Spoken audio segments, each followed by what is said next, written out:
Subscribe now and press the bell icon. Never miss an update.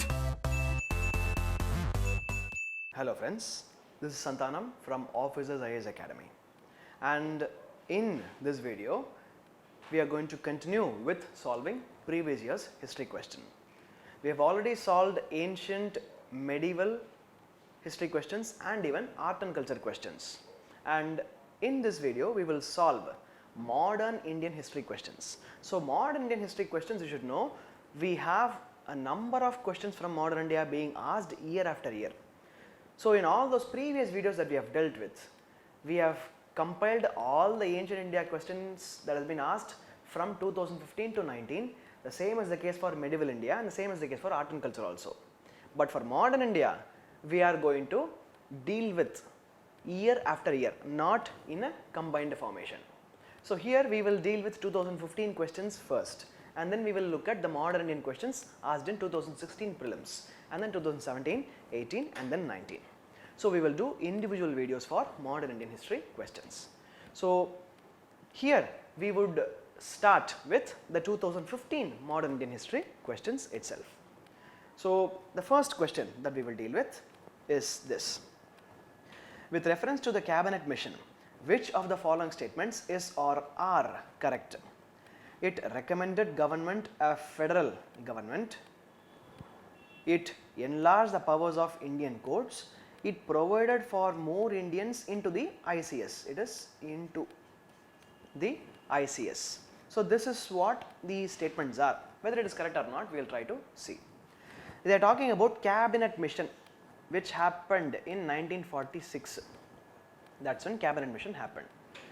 People of British cabinet, ministers of British cabinet visited India to discuss the transition of power to Indians. Did it recommend a federal government? The answer is yes. The first statement is correct. It enlarged the powers of Indian courts. Did it enlarge the power of Indian courts? The answer is no. It didn't really talk about enlarging the power of Indian courts. It focused only on transition of power and how the structure of the new government should be. It didn't specifically talk about this. It provided for more Indians into the ICS, Imperial Civil Service or Indian Civil Service. Is that the correct answer? Is that a correct statement? The answer is no, because ICS recruitment stopped in 1944 itself. Cabinet mission came in 1946 only. So therefore, it did not talk about that. It didn't bother about that at all. The second and third statement are wrong. The first statement is correct. The answer is option A, one only.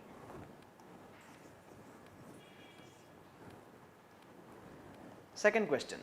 With reference to Rowiat Satyagraha, which of the following statements is or are correct? Statement number 1. The Rowiat Act was based on the recommendations of the Sedition Committee. Sedition Committee. Did it recommend the Rowiat Act? The Sedition Committee was headed by a judge named Sidney Rowlatt. So he is the one who gave a series of recommendations for the government on how to control anti-government activities happening in India. So the Rowiat Act was in fact based on those recommendations, and therefore the first statement that the Rowiat Act was based on the recommendations of Sedition Committee is correct. Second statement, in Rowiat Satyagraha, Gandhiji tried to utilize Home Rule League, they are saying. Rowiat Satyagraha is separately conducted by Gandhi, we know. But did Gandhi try to rope in Home Rule League? Because we know Home Rule League was started by Bal Gangadhar Tilak and Annie Besant. How did Gandhi come into this picture? That's a question that we have. But the statement here is actually correct, because Gandhi was roped in as one of the final sets of leaders for the Home Rule Leagues. He was in fact holding the leadership role of the Home Rule League, and eventually he fused this Rowiat Satyagraha along with Home Rule League, which was certainly true. So the second statement is correct. Demonstrations against the arrival of Simon Commission coincided with Rowiat Satyagraha. This statement is not correct, because demonstrations against Simon Commission happened in 1927. Rowiat Satyagraha happened in 1919. So that is almost 1 decade later, and therefore it is not a correct statement. Statement 1 and 2 are correct, 3 is wrong. The answer is option B, 1 and 2 only.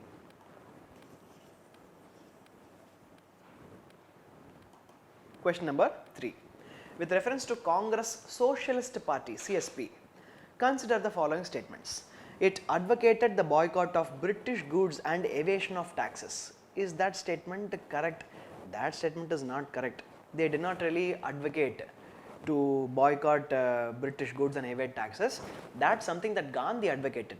And in fact, the CSP, Congress Socialist Party, was against this glorification of Gandhi. They said, don't glorify Gandhi.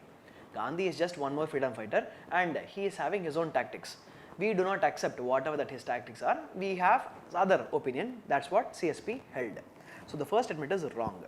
It wanted to establish the dictatorship of proletariat. No, that is also wrong, because it wanted to establish democratic socialist setup in India. So it is not about dictatorship. Simply because you have the word socialism doesn't mean dictatorship. No, that is not the case here. It is democratic socialism, cooperative socialism, federal socialism. That's what the Congress Socialist Party wanted to incorporate. It advocated separate electorate for minorities and oppressed classes. Socialism is talking about giving opportunities to everybody. So one might tend to think that because we are talking about Congress Socialist Party, they might be talking about how separate electorate should be given to minorities and oppressed classes so that they can have their own representations in administration and in employment opportunities. We might think that, but in fact, CSP is very nationalistic party. It was not like the Communist Party of India, which was anti-Congress, and it was also asking for separate electorate for all the depressed classes also. So here it is being a nationalist party. What they did is they in fact said that everybody should be treated equal and separate electorate should not be given to anybody. The country should be united. So all these statements, three statements are wrong, and therefore the answer is option D, none of the above. That is the answer. Question number 4. The Government of India Act of 1919 clearly defined which of the following? Separation of power between judiciary and legislature? No, not really. It did not define that clearly. Jurisdiction of the central and provincial governments? That is the right answer, because here is where they demarcated clearly what is the central subject, what is the provincial subject. So central subjects are certain portfolios which will be held by the Viceroy, his executive council, and the central legislature will be dealt only by the central government. The provincial subjects will be dealt only by the provinces, and the central government will try not to encroach into the provincial subjects. So this demarcation of central and provincial subject is a key feature of this Government of India Act of 1919, also known as Montego-Chelmsford reform. The powers of Secretary of the State of India and the Viceroy is not really defined here. That was designed in the Government of India Act of 1958 itself, and none of the above is not the answer here. The answer is option B, the jurisdiction of the central and provincial governments, that is defined. Question number 5. Who of the following organized a march on the Tanjore coast to the coast to break the salt law in April 1930?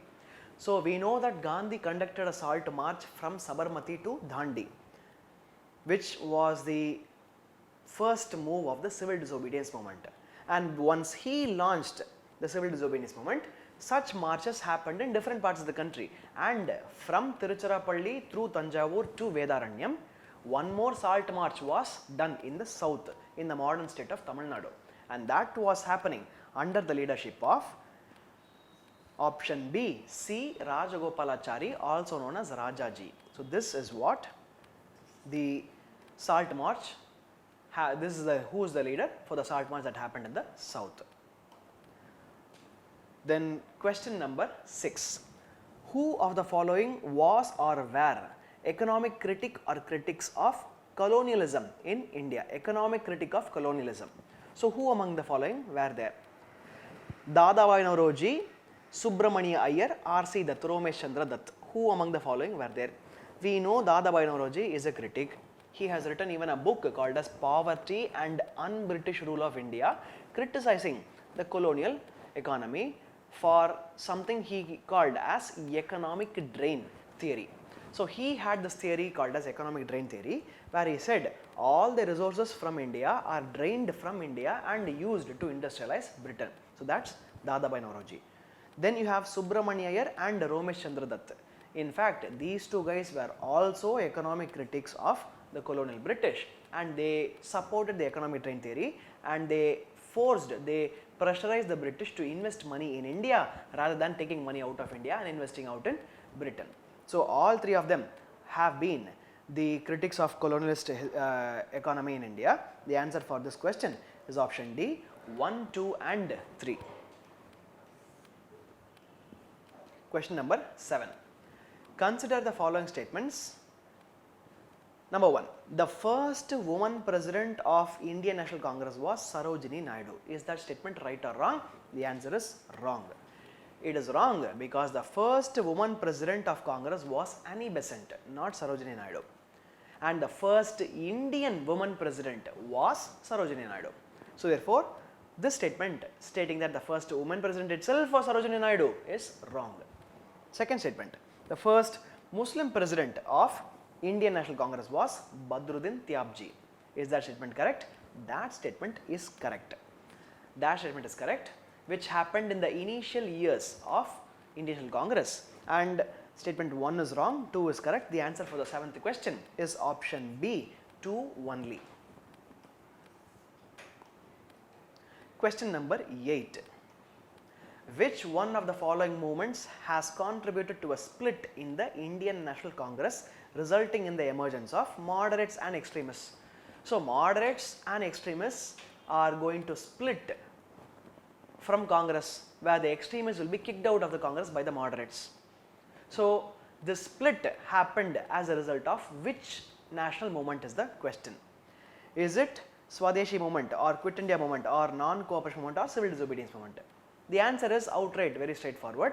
It is Swadeshi movement. During the Swadeshi movement, the moderates wanted only to pass the Swadeshi resolution, where they wanted to say that whatever that is practiced, whatever that is produced in India, whatever goods that are produced by Indians, only those goods should be purchased. But the extremists, they went on to say that we will have to also boycott the British goods, not just the cloths and salt, we will boycott all the schools, colleges and all British institutions also. So that seemed pretty extreme for the moderates, which they refused. And because of this and other issues that are present in the Indian National Congress, the moderates felt that the extremists are not helping in the progress of Indian nationalism, and therefore they were kicked out of the Congress completely in 1907 in the Surat session. It is called as Surat split. So the answer to this question is option A, Swadeshi movement. Quit India non-cooperation civil disobedience movement, that is not the answer, it is only option A. So with this we come to the end of discussing the modern Indian history questions that are asked in the year 2015 prelims of UPSC. We will see the questions that were asked in the year 2016, 17, 18 and 19 in modern Indian history in subsequent videos. But as always, subscribe to the channel and go through the answer key attached below for your further explanations and clarifications. Thank you.